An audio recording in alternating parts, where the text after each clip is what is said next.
요, 요구르트를 먹으면서 한자 공부를 해요.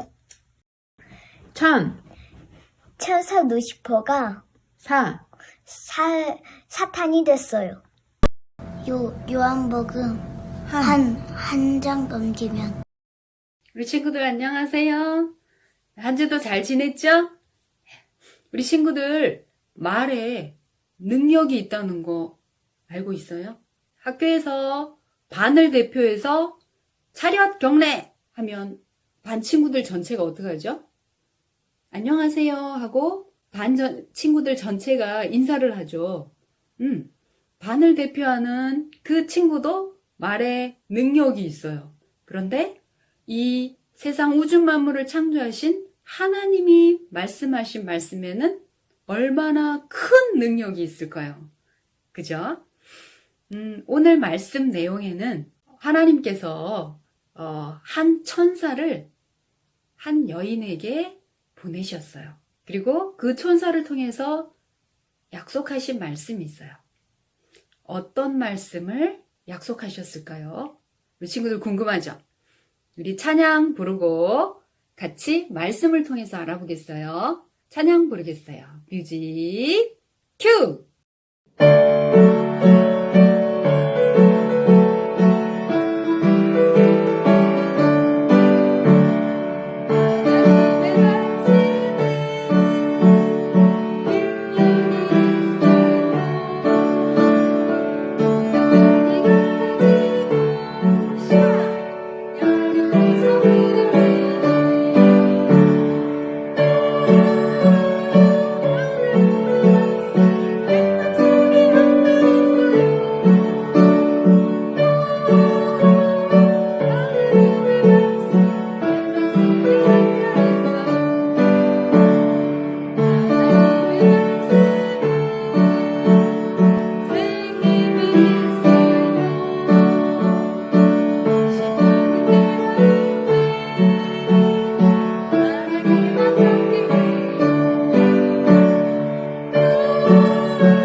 안녕하세요, 주일학교 친구들. 네, 오늘은 신약을 배우는 두 번째 시간이 찾아왔어요. 지난 첫 번째 시간에는 가브리엘이라는 하나님의 기쁜 소식을 전하는 천사가 사가랴를 찾아와서 아주 기쁜 소식을 전해주었어요. 그것은 바로 엘리사벳, 그의 아내 엘리사벳의 아이를 임신할 것에 대해서 말씀해 주셨죠. 이것이 왜 기쁜 소식이었냐면은 사가랴와 엘리사벳, 이 두 사람은 나이가 아주 많았지만 이 부부에게는 아직 아이가 없었어요. 그래서 아주 기쁜 소식이었어요. 하지만 사가랴는 이것을 믿지 못했어요. 왜냐하면 사가랴는 아주 나이가 많았기 때문에 이것은 불가능한 일이다 라고 생각했기 때문이죠. 근데 사가랴가 믿지 못한다고 해서 이것이 안 이루어졌을까요? 아니죠. 엘리사벳은 그 가브리엘의 기쁜 소식대로 임신을 하게 됐고 그의 뱃속에는 아이가 자라나게 돼요. 이것을 믿지 못한 사가랴는 아이가 태어날 때까지 벙어리가 되는 그런 벌을 받게 되죠. 오늘은 이 가브리엘이 또 하나의 기쁜 소식을 가지고 한 사람을 또 찾아가게 돼요. 그것이 오늘의 말씀이에요. 가브리엘이 이번에는 마리아라는 여자를 찾아갔어요. 그에게 찾아가서 하나님의 기쁜 소식을 전하게 되는데 이제 그의 앞에 나타나서 얘기를 하기 시작해요. 마리아야, 너가 아들을 낳을 것이니 이름을 예수라 해라. 이는 지극히 높으신 이의 아들이라 불려질 것이고 하나님께서 다윗의 왕위를 그에게 주실 것이다. 그는 영원히 야곱의 집으로 왕으로 다스릴 것이다. 이렇게 좋은 소식을 전하게 돼. 어떤 좋은 소식이 있었죠?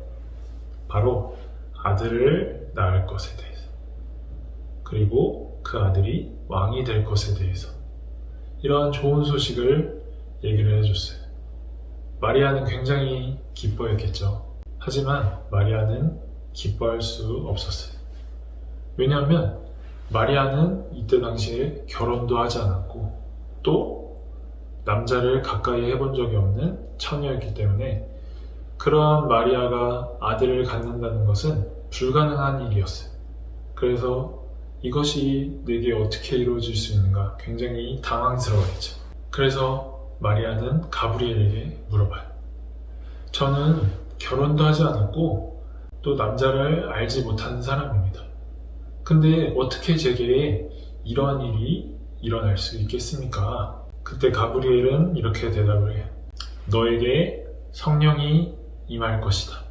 또 지극히 높으신 이의 능력이 너를 덮을 것이다. 그때 너가 아들을 갖게 될 것이고 그 아들은 거룩한 자며 하나님의 아들이라 불려질 것이다. 너의 친족 중에 엘리사벳이 있지 않느냐? 그가 나이가 많아서 이제 임신하지 못한다는 것을 모두가 알고 있지만 그러나 하나님의 말씀이 임했을 때 그에게 아들이 생겼고 그가 임신한 지 벌써 6달이나 되었다. 너가 불가능하다고 생각하지만 하나님의 말씀은 능치 못하신 것이 없다. 이렇게 대답을 해줘요. 이 얘기를 들은 마리아는 어떤 결정을 내렸을까? 그 하나님의 좋은 소식을 거절하지 않고 그는 그 하나님의 말씀이 그대로 자기에게 이루어질 것에 대해서 고백을 하게 돼요. 이 고백은 쉬운 고백이었을까요? 쉬운 고백은 아니었을 거예요. 왜냐하면 분명히 좋은 소식인 거는 맞지만 하지만 이때 당시에 이스라엘 백성들, 유대인들은 율법을 굉장히 중요하게 생각했죠. 근데 그러한 율법을 중요하게 생각하는 사람들에게 결혼을 하지 않은 여자가 아이를 갖게 된다는 것은 굉장히 큰 범죄였고 또 돌에 맞아 죽을 수도 있는 그러한 굉장히 큰 범죄였어요. 근데 마리아는 그러한 결정을 내린 거예요.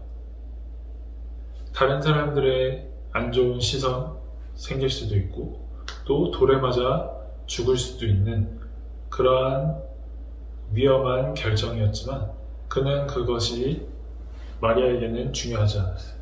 왜냐하면 하나님의 말씀은 능치 못하신 것이 없기 때문에 그대로 이루어질 것이다라는 것을 믿었기 때문이죠. 네, 우리 친구들은 하나님의 말씀을 어떻게 반응하고 있나요? 마리아가 복된 소식을 들었을 때 다른 사람들의 시선을 생각해서 혹은 그 선택으로 내가 어떤 불이익을 당할까봐 하나님의 복된 소식을 거절했다면 또 불가능한 것이라고 생각하고 거절했다면 이 복된 기회는 다른 사람에게 넘어갔을 수도 있어요.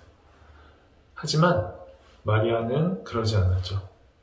마리아는 하나님을 있는 그대로 믿었고 하나님은 말씀하신 것을 분명하게 이루실 수 있는 분이다라는 것을 믿었을 때 그 복을 잃어버리지 않고 자기가 가질 수 있었어요. 우리 친구들에게도 또 모든 사람에게 동일하게 하나님의 복된 소식이 전해졌어요.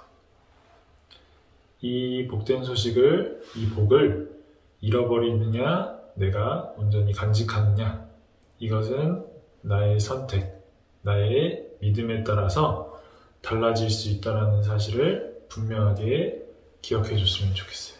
가장 중요한 것은 하나님은 불가능한 것이 없다라는 이 사실을 분명하게 기억하고 하나님을 온전하게 믿는 우리 친구들이 됐으면 좋겠습니다. 이번 주 요절 말씀은 누가복음 1장 37절. 대저 하나님의 모든 말씀은 능하지 못하심이 없느니라. 우리가 불가능하다고 생각해도 하나님께는 모든 것이 가능하다라는 사실. 이것을 분명하게 기억해 줬으면 좋겠어요. 이번 주 미션 영상은 우리 친구들이 가족이나 친구들 누가 됐든 가장 믿고 있는 사람은 누구인지, 또 그렇게 믿고 있는 이유는 무엇인지, 이것을 영상으로 찍어서 보내주시면 좋겠습니다. 자, 그러면은 다음 시간에 다시 만나도록 해요. 안녕.